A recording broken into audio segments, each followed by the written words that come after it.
O encanto de Mim Martim. Antigamente, as pessoas guardavam o dinheiro nos potes de ferro.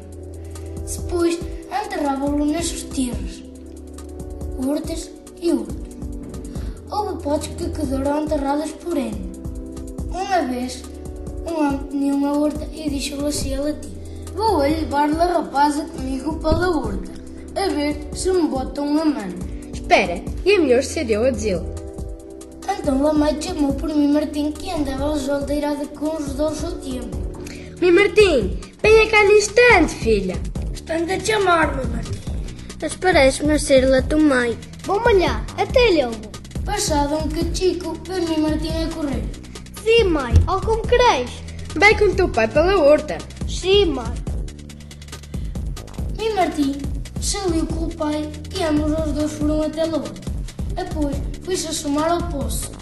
Oh pai, o poço está bem seco. Fazia falta essa, Mim Martim.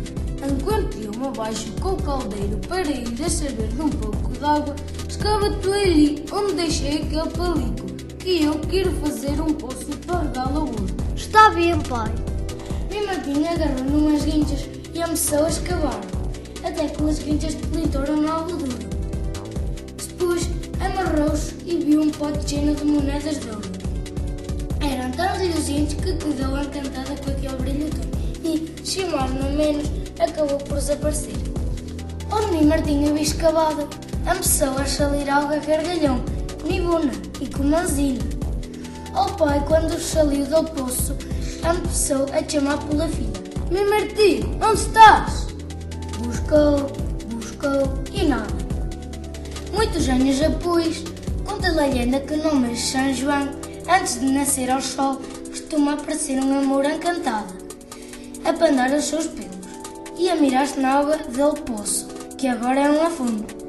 Essa moura encantada dizem que é Mim Martim e aparece com o pote das moedas de ouro. Aquele que las encantar ganha o pote das moedas e quebra o feitiço para sempre.